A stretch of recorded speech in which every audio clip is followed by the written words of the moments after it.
आज यानी 1 अक्टूबर से कई अहम नियमों में बदलाव हुए हैं। ये बदलाव ऑनलाइन गेमिंग, रेल टिकट, ब्याज दरें, यूपीआई और एलपीजी जैसे कई सेक्टर्स को सीधे प्रभावित करने वाले हैं। इसका सीधा असर आम नागरिकों की रोजमर्रा की जिंदगी पर पड़ेगा।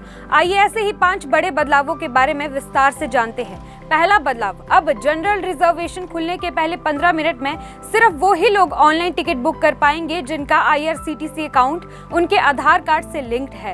इस नियम का मुख्य उद्देश्य ऑनलाइन टिकट बुकिंग के शुरुआती समय में होने वाली कालाबाजारी को रोकना है। हालांकि भारतीय रेलवे के काउंटरों के जरिए जो सामान्य आरक्षित टिकटों की बुकिंग होती है उसमें कोई बदलाव नहीं होगा, यानी इसके लिए आधार लिंक्ड होना जरूरी नहीं है। दूसरा बदलाव, यूपीआई में अब 2 तरह के लेन देन की लिमिट्स है। एक तो सामान्य दैनिक लेन देन जो 1 लाख की सीमा तक का है और दूसरा कुछ खास बड़े भुगतानों के लिए है। ये भुगतान आमतौर पर सीधे संस्थाओं या बड़े व्यापारियों को किए जाते हैं, यानी अब अस्पताल, बीमा प्रीमियम भुगतान, पूंजी बाजार में निवेश के लिए एक बार में 5 लाख रुपए तक का लेन देन किया जा सकेगा।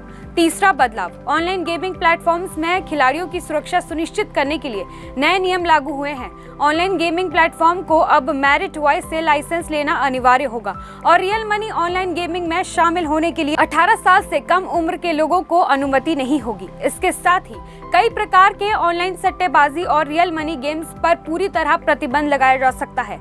चौथा बदलाव, डाक विभाग ने स्पीड पोस्ट सर्विस को अधिक सुरक्षित और तेज बनाने के लिए कई बदलाव किए हैं। जी हाँ, अब स्पीड पोस्ट भेजने की कीमतें बदल गई हैं। कुछ जगहों पर ये महंगा हुआ है तो कुछ जगहों पर सस्ता भी।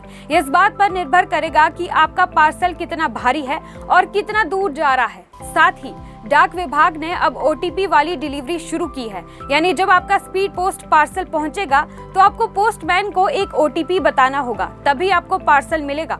इस सुरक्षित डिलीवरी के लिए आपको हर स्पीड पोस्ट पर 5 रुपए और उस पर लगने वाला जीएसटी का अतिरिक्त शुल्क देना होगा। इतना ही नहीं, ग्राहकों को अब उनके पार्सल की स्थिति के बारे में एसएमएस अलर्ट्स भी मिलेंगे। 5वां बदलाव, आज से एलपीजी सिलेंडर की कीमतों में बदलाव हुआ है जो सीधे आपके रसोई के बजट को प्रभावित करेगा। ऑयल मार्केटिंग कंपनीज ने 19 किलोग्राम वाले कमर्शियल एलपीजी सिलेंडर की कीमत बढ़ा दी है। ये बढ़ोतरी दिल्ली से लेकर मुंबई तक लागू हुई है। आपको बता दें कि दिल्ली में कमर्शियल सिलेंडर की कीमत में 15 रुपए की बढ़ोतरी की गई है। दिल्ली में ये सिलेंडर अब रुपए 1580 की जगह रुपए 1595 में मिलेगा।